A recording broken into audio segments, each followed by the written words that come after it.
اعوذ باللہ من الشیطان الرجیم بسم اللہ الرحمن الرحیم الحمد للہ رب العالمین الصلاة والسلام علی افضل الخلق محمد جناب آواز نہیں آ رہی. آلہ الطیبین الطاہرین اللهم صل على محمد وآل محمد عجل فرجہم. کتاب اللمعہ میں آج ہماری گفتگو مطہرات کے بارے میں ہے. اب آج ہم اپنی اس گفتگو کو مطہرات میں شروع کرنے والے ہیں. یعنی مطہرات کون کون سی ہیں، کیا کیا چیزیں ہیں، اور کن شرائط کے ساتھ کون سی چیز دوسری نجس چیز کو پاک کر سکتی ہے. یعنی مطہرات کا مطلب یہ ہے کہ وہ چیزیں، وہ اشیاء کہ جو خود بھی پاک ہوں اور دوسری نجس چیزوں کو پاک کرنے کی قابلیت اور صلاحیت بھی رکھتی ہوں. آج ہم ان چیزوں کے بارے میں بیان کریں گے اور ان کے شرائط کے بارے میں کہ کون سی چیز کس شرط کے ساتھ نجس چیز کو، دوسری نجس چیز کو پاک کرتی ہے. تو الرابعہ المطہرات عشرہ. مطہرات 10 ہیں جو صاحب لمعہ نے بیان کیے، وہ مطہرات 10 ہیں. یعنی وہ چیزیں جو خود بھی پاک ہیں اور دوسری نجس چیزوں کو پاک کرنے کی صلاحیت اور قابلیت رکھتی ہیں، وہ 10 ہیں. نمبر 1 الماء، یعنی پانی. پانی خود بھی پاک ہوتا ہے اور دوسری چیزوں کو پاک کرنے کی قابلیت اور صلاحیت بھی رکھتا ہے. ہوا یعنی الماء مطہر، پاک ہے، پاک کرنے والا ہے. مطلقاً تمام چیزوں کو پاک کر دیتا ہے جی، یعنی شرائط کے ساتھ. من سائر النجاسات، یعنی پانی پاک کرنے والا ہے تمام نجاسات کو، متنجسات کو نجس کرنے والا ہے. یعنی جس چیز کو نجاست لگ جائے اس کو پاک کرنے والا ہے. التی تقبل التطہیر، دیکھیں کس چیز کو، متنجس، یعنی ان چیزوں کو پاک کرنے والا ہے کہ جو تطہیر کو قبول کرتی ہوں. وہ چیزیں جو تطہیر کو قبول کرتی ہوں. ظاہر ہے جو چیز تطہیر کو قبول نہیں کر سکتی تو اسے پانی کیسے پاک کر سکتا ہے. مثلا کتا ہے، جو کتے عام کتے ہیں، دریائی کتا اور سور نہیں، عام کتے یا سور کیسے پاک ہو جائیں گے وہ پانی سے؟ انہیں جس سمندر میں ڈبو دیا جائے، نہروں میں ڈبو دیا جائے، کیا فرق پڑ رہا ہے؟ کیونکہ وہ نجس العین ہے اور وہ پاک ہونے کی صلاحیت نہیں رکھتے. تو پانی خود بھی پاک ہے اور دوسری متنجس چیزوں کو پاک کرنے کی صلاحیت رکھتا ہے. دوسری چیزوں کو پاک کرنے کی صلاحیت رکھتا ہے بشرطے کہ وہ تطہیر کو قبول کرے. والارض، اور زمین بھی خود بھی پاک ہوتی ہے اور دوسری چیزوں کو پاک کرنے کی صلاحیت رکھتی ہے. تو طاہر، کسے پاک کرتی ہے زمین؟ تو طاہر باطن النعل، زمین پاک کرتی ہے جوتے کے نیچے کے حصے کو. باطن یعنی یہاں باطن ہے، نیچے کا حصہ ہے باطن النعل. ایک حصہ آپ کو اوپر دکھتا ہے، ظاہری دکھتا ہے، جو ظاہر ہے جوتے کا، اور دوسرا حصہ کون سا ہوتا ہے؟ جو تلوے کا حصہ، تلے کا حصہ ہوتا ہے، نیچے کا حصہ ہوتا ہے. واہ باطن النعل کیا ہے؟ واہ اسفلہ الملاصق، وہ نعل کا وہ حصہ ہے کہ جو ملا ہوا ہوتا ہے، چپکا ہوا ہوتا ہے. ملاصق ملا ہوا ہوتا ہے، چپکا ہوا ہوتا ہے. کس سے؟ للارض، زمین سے، جو زمین سے لگتا ہے چلتے ہوئے. نیچے نیچے اسفل نیچے، ملاسق جو لگا ہوا ہوتا ہے جو زمین سے ٹچ ہوتا ہے، یعنی للارض زمین سے، جو زمین سے ٹچ ہوتا ہے، یعنی جب اسے آپ جوتے کو پہنیں گے اور اسے زمین پہ رکھیں گے، ہاں یعنی زمین جب آپ جوتا پہنیں گے اور جوتے کو زمین پہ رکھیں گے تو جو حصہ زمین پہ لگتا ہے اس کا، جو زمین پر چلتے ہوئے گھستا ہے یا لگتا ہے، وہ حصہ، اس حصے کو زمین، اگر وہ حصہ نجس ہو جائے تو زمین اس کو پاک کر دیتی ہے۔ وَأَسْفَلَ الْقَدَمِ، اور پیر کے نیچے والے حصے کو بھی زمین پاک کر دے گی۔ کب؟ جب آپ ننگے پیر چلیں گے، جب آپ جوتا اتار کر چلیں گا، یہ نہیں کہ جو ہے وہ آپ جوتا پہن کے چل رہے تو آپ کا پیر پاک ہو جائے گا، نہیں، زمین پر وہ پیر لگنا چاہیے، تلا پیر کا تلوا زمین پر ٹچ ہونا چاہیے، لگنا چاہیے۔ مَعْ زَوَالِ عَيْنِ النِّجَاسَةِ عَنْهُمَا بِهَا، کیا مطلب؟ کب پاک کرے گی زمین؟ جوتے کے تلے کو یا پیر کے تلوے کو؟ مَعْ زَوَالِ عَيْنِ النِّجَاسَةِ، عین نجاست کے زائل ہونے کے ساتھ، یعنی عین نجاست زائل ہو، انہما، ان اسفل النعل و اسفل القدم، بہا، بہا یعنی بہا بالارض، زمین سے ہی، چلنے ہی سے زائل ہو، کس سے زائل ہو؟ چلنے سے زائل ہو، چلنے سے زائل ہونی چاہیے نجاست جو ہے وہ، اور زمین پر چلے انسان، ہاں چلے گا، ہاں لیکن وہ پاک نہیں ہوگا، صرف صاف ہوگا، پاک ہوگا چلنے سے، پاک ہوگا چلنے سے، ہاں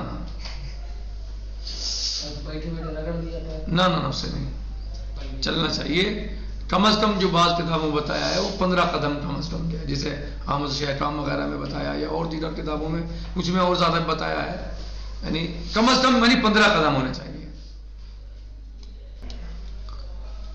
بمشی ودلک وغیرہ، کیسے جدا ہو اس سے؟ یعنی زمین سے چلنے کے ذریعے، ودلک یعنی جی کہہ رہے ہیں کہ زمین پر اسے یعنی چلا جائے، یا وہ یعنی زمین یعنی صاف کیا جائے، زمین سے رگڑا جائے، اسے جھٹکا جائے تاکہ نجاست دور ہو سکے۔ اور بعض علماء نے مثلا بتایا مقدار چلنے کی کہ 15 قدم یا 15 ہاتھ، صحیح ہے، تو 15 ہاتھ یعنی 15 جی کیا بولے؟ دل میں تو پھر وہ یاد آئے گا، فران کہہ رہے تھے ہاتھ سے چپل لیزنے میں پکڑ گئے۔ والحجر والرمل من اصناف الارض، اور یہ ایسا نہیں کہ صرف جو ہے وہ زمین جو ہے وہ یعنی مٹی ہی سے مقصود ہے، بلکہ چاہے پتھر ہو چاہے ریت ہو، اصناف ارض میں سے، زمین کی قسموں میں سے، جو زمین جسے کہا جاتا ہے وہ سب چیزیں جو ہیں وہ کیا ہے، یعنی ان سب سے پاک ہو جائے گا، یعنی جسے زمین کہا جاتا ہے، صحیح، چاہے وہ پتھر ہو چاہے وہ ریتا ہو یا اور کوئی چیز ہو جو زمین کہا جائے، جی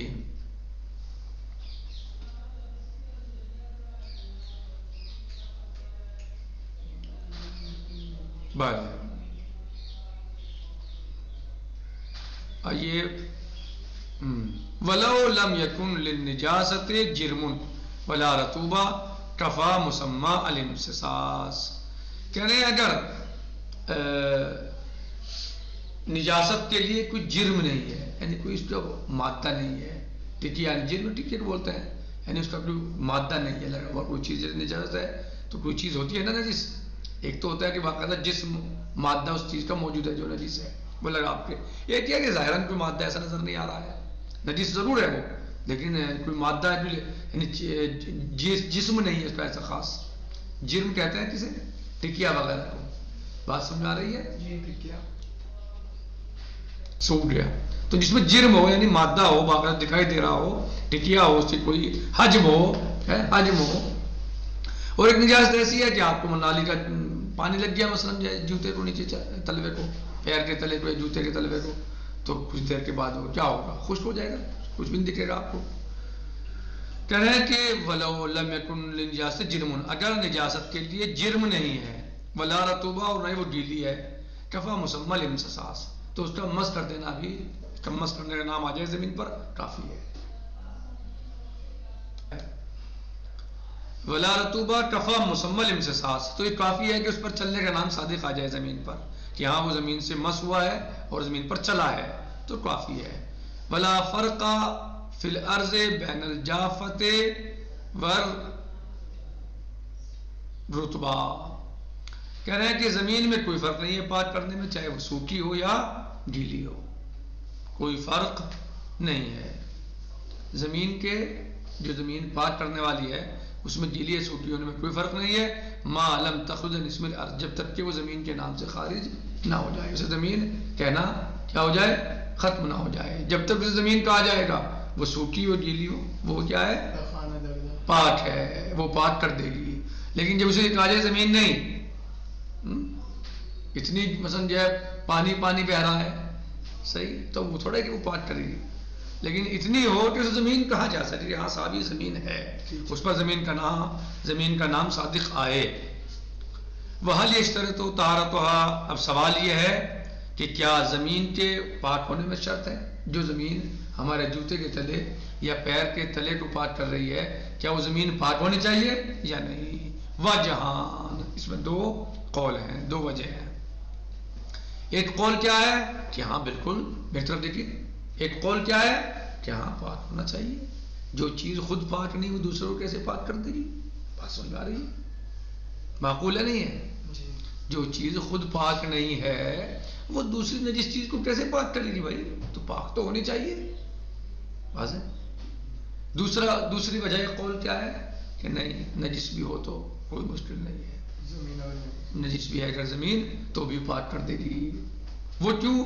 بھائی پہلے والی بات تو آپ کو سمجھ آ ہی رہی ہے، ایک عقلی چیز ہے کہ جو چیز خود نجس ہے وہ دوسری نجس کو کیسے پاک کر دے گی، یہ تو عقلی بات ہے. تو جو یہ کہتے ہیں، جو یہ قول ہے کہ بھئی پاک ہونی چاہیے نجس نہیں ہونی چاہیے، تو واضح ہے، عقلی چیز ہے کہ جو چیز خود نجس ہو وہ دوسری نجس چیز کو کیسے پاک کر سکتی ہے. اور جو لوگ کہتے ہیں کہ نہیں کوئی مشکل نہیں، نجس بھی پاک کر دے گی، وہ کس لیے کہتے ہیں؟ اطلاق النص والفتوى یقتضی عدمہ، یعنی نص کا مطلق ہونا اور فتوے کا ہونا اس بات کے مقتضی ہے عدم الشرط، یعنی عدم شرط طہارہ، یعنی اس کا پاک ہونا ضروری نہیں ہے، بلکہ وہ نجس بھی ہے زمین تو بھی وہ پاک کر دے گی.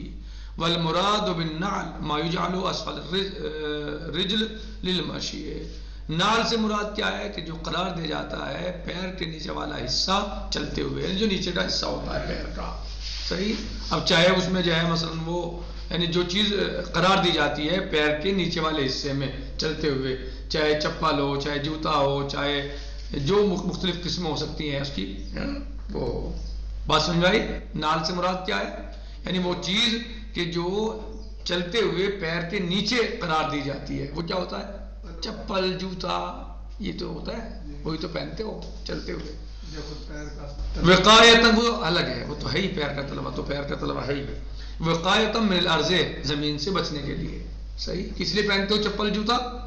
زمین سے بچنے کے لیے کہ بھائی آپ کو جو ہے اس پہ کوئی گندگی نہ لگے، آپ کو کوئی اس سے ایزا نہ پہنچے، کانٹا نہ چبھے، کوئی آپ کو جو ہے وہ کنکری نہ چبھ جائے، کوئی پتھر نہ لگ جائے آپ کے پیر میں ٹھوکر. اسی لیے تو پہنتے ہیں جوتا. کیوں پہنتے ہیں؟ اسی لیے پہنتے ہیں. وہ نحوہ اور اس طریقے کی جو چیزیں ہیں. ولو من خشب، چاہے وہ لکڑی کی ہو نال، و خشبۃ الاقطاع کا نال، یا مثلا جو ہے وہ کسی بھی چیز کا مثلا لکڑی کا ٹکڑا ہے اس سے آپ نے جو ہے وہ اسے پہن رکھا ہے پیر میں جو نال کے طریقے سے مثلا، یا چمڑے کی وہ جو ہے کہ یعنی پلاسٹک کی ہے، یا وہ مثلا ربڑ کی ہے، تو یا وہ جو ہے وہ لکڑی کی ہے یا لوہے کی ہے، جو بھی آپ کا وہ پیر میں پہنتے ہوں آپ، جیسا بھی طلبہ ہو. خیر چاہے لکڑی ہو یا لکڑی کے ٹکڑے سے مثلا جو ہے وہ بنائے ہوئی نال ہو مثلا، یہ سب چیزیں اگر انسان پہنے ہوئے ہے اور کسی چیز کو پہنے ہوئے ہے پیر میں، چاہے وہ پلاسٹک کا ہے یا مثلا یا ربڑ کا ہے، تو اگر وہ زمین پر چلا جائے گا پہن کر، بشرطے کہ وہ حصہ زمین پر لگتا ہو چلتے ہوئے، تو زمین ان سب چیزوں کو پاک کر دی. اس کے علاوہ اور بھی چیزیں ہیں جو یہاں پر انہوں نے نہیں بتائی ہیں، مثلا پیر کا تلوا ہے، یا تو بتا دیا انہوں نے پیر کا تلوا مثلا، یا جوتے کا تلوا، یا چھڑی کی نوک ہے مثلا جو چھڑی زمین پہ رکھ کے چلتے ہیں، یا اور دیگر چیزیں بھی ہو سکتی ہیں کہ جن کو زمین پاک کر سکتی ہے. خیر آج اسی پر اکتفا کرتے ہیں کیونکہ وقت تمام ہو گیا. باقی غدن سے ہے جی انشاءاللہ. والحمدللہ رب العالمین. والسلام علیکم ورحمۃ اللہ وبرکاتہ. فی امان اللہ.